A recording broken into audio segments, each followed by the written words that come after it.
देखिए, हमारी सबसे बड़ी डिमांड तो ये है कि सरकार एक वाइट पेपर लेकर के आए कि अभी तक जो तुमने ये 80 साल तक आरक्षण दिया है, जिन जिन को दिया है, और उनकी संख्या बढ़ती ही जा रही है, मतलब लोग बैकवर्ड होते ही जा रहे हैं। तो इस पर एक वाइट पेपर लाओ कि भाई इससे लाभ किसको मिला है। ओबीसी में 3-4 जातियां हैं जो 70-80% आरक्षण ले रही है। एससी में भी सेम है। हजार जातियां इन दोनों समूह में ऐसी हैं जिनको कभी आरक्षण का कोई लाभ नहीं मिला है आज तक। मतलब उनके बच्चे घोंघा चुन करके खा रहे हैं, चूहा पकड़ के खा रहे हैं। मैं बिहार से आता हूँ। मुसहर समाज के बारे में अगर कोई जानता हो, नहीं जानते हैं, सर्च कीजिए कि उनकी कितनी विकट स्थिति है। उनके बच्चों को कोई आरक्षण नहीं मिल रहा है। क्यों? क्योंकि उन जाति समूहों के नेता भी नहीं। नेता भी आप देखोगे तो जाटव का ही है, नेता आप देखोगे यादव का ही है, जाट का ही, गुर्जर का ही। जो इन जाति समूहों में सबसे घटिया स्थिति में है, उन लोगों के नेता तक नहीं, नेता नहीं है इसलिए प्रेशर नहीं बनता है, और वो कभी भी एक्चुअल लाभार्थी तक नहीं पहुंचता है जहां पहुंचना चाहिए। पहली डिमांड व्हाइट पेपर लाइए, हर दशक दर दशक क्या लाभ किस जाति को पहुंचा है उस हिसाब से कीजिए। दूसरी डिमांड है कोटा विद इन कोटा, जिसपे सरकार ने अभी कहा कि हम उसमें क्रीमी लेयर नहीं लागू करेंगे, लागू करना पड़ेगा। दूसरी डिमांड जो है हमारी वो ये है कि कोटा विद इन कोटा हो, जिसपे गवर्नमेंट ने अभी जस्ट बोला है कि हम क्रीमी लेयर जो है हम नहीं लागू करें। क्यों नहीं लागू करोगे आप? ये कितनी अब्सर्ड बात है कि सरकार उन कुछ दलित नेताओं के आगे झुक रही है जो दलित नेता केवल अपने जाति समूह की बात, जाति की बात कर, जाति समूह की बात, राजनीति उनकी दलित की है, लेकिन एक्चुअल में लाभ केवल और केवल अपने दल को पहुंचा रहे हैं। तो हमारा ये कहना है कि भाई कोटा विद इन कोटा होना चाहिए। 15% एससी है, उसमें 3% उनको कर दो जिनको अभी तक मिलता रहा है, सबसे अधिक मिला। 12% बचेगा, उसमें 1, 2, 3 कर सकते हैं आप, 4%, 3%, 6% ऐसे करके, ताकि एक्चुअल में जिसको चाहिए वहां तक पहुंचे। तीसरा डिमांड है मिनिमम मार्क्स का।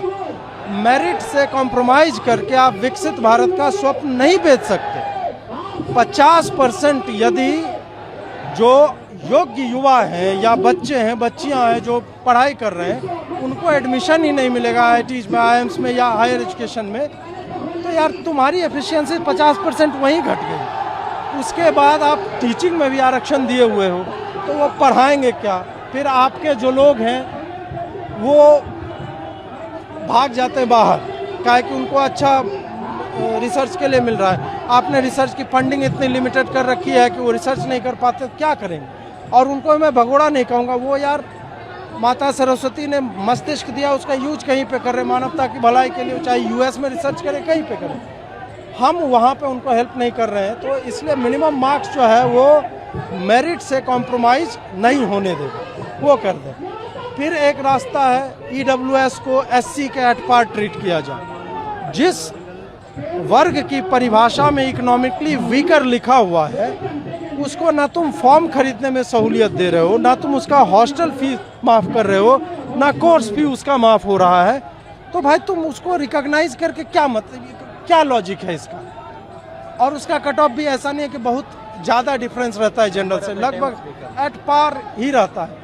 तो आपने एक्चुअल में कुछ नहीं किया, ये एक झुंझुना उनको पहुंचा दिया गया। और दुर्भाग्य देखिए कि सबसे अधिक अर्निंग क्लास कौन है? तुम तो मान लिए हो ना कि दलित, पीड़ित, वंचित, शोषित हैं, तो भाई वो तो इनकम टैक्स भी नहीं दे रहे हैं, ना ही उनका कंजम्पशन उतना है कि तुम ये कहो कि नहीं वो जीएसटी तो दे रहे हैं, वो मैच करेंगे। नहीं, मैं एक आदमी जो मान लीजिए 1 लाख रुपये के मकान में रहता हूँ, फॉर दैट मैटर कि 1 लाख रुपये मैं रेंट देता हूँ, तो मेरा जीवन स्तर ऊँचा है।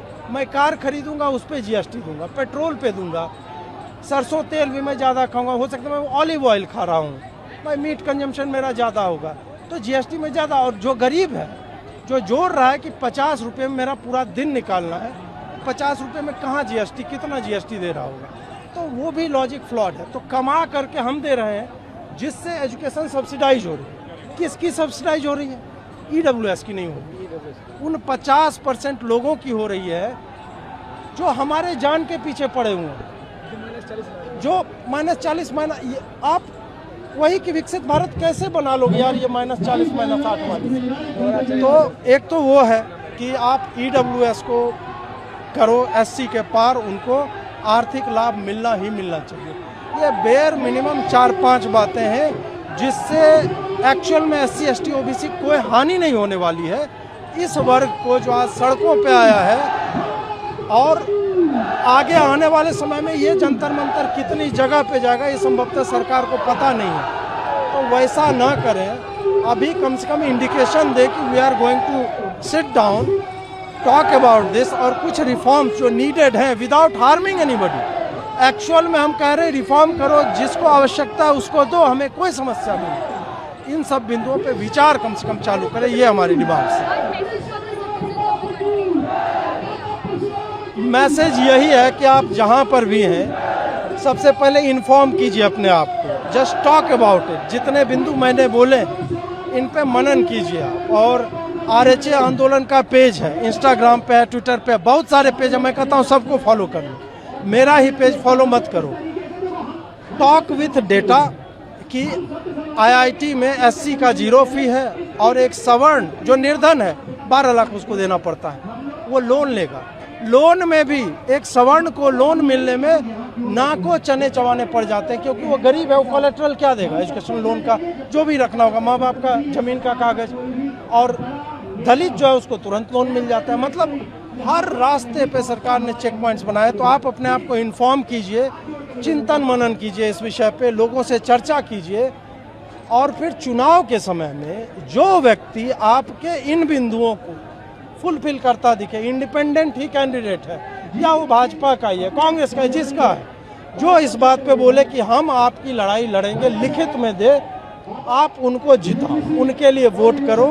आगे अभी एक चुनाव आ रहा है, हर साल 5 चुनाव होते हैं इस देश में। सवर्णों से यही आग्रह है कि चुनाव में इस गर्मी को पहुंचा, क्योंकि गर्मी केवल अराजकतावादी मॉब की गर्मी नहीं होती है जो पत्थरबाजी करके और आग लगाती है देश के संसाधनों में। हम आग नहीं लगाएंगे, लेकिन हीट तरह तरह से जनरेट होता है। रेडिएशन का हीट होता है, फ्यूजन से होता है हीट, फिजन से होता है, आग से होता है, और विचारों से गर्मी आती है। तो विचारों की गर्मी दिखाइए और ये गर्मी सरकार तक पहुंचाइए आप।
धीरे करके यहाँ से गायब होता चला गया और इन बेचारे स्वर्ण समाज के ये छोटे छोटे कार्यकर्ताओं को यहाँ पर छोड़ गया।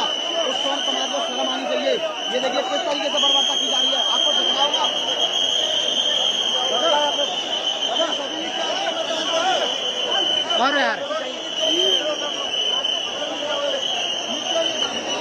सर ये आतंकवादी थे क्या? भाई इसका फोन ले लो भाई। भाइयों को शरण को छोड़ गया, लास्ट में तो भाई छोड़ के किस लिए बड़े निमंत्रण तरीके से हाथ जोड़ के इस तरह के प्रदर्शनकारी सभी लोग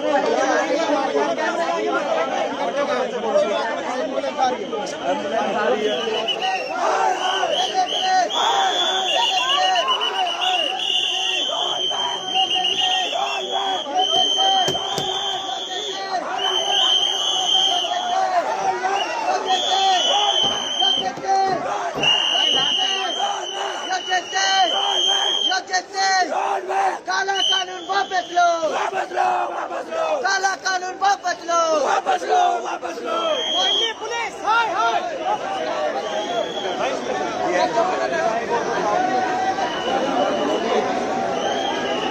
चलो जंतर मंतर अभी तो खत्म किए।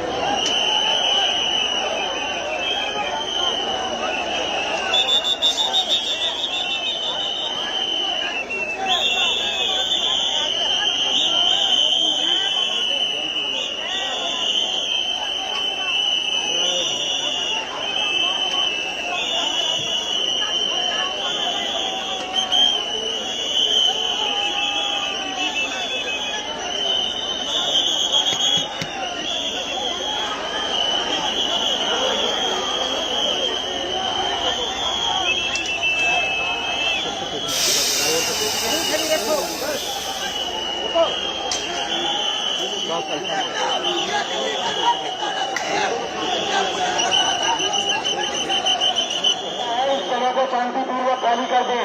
यहाँ धारा 163 बीएनएस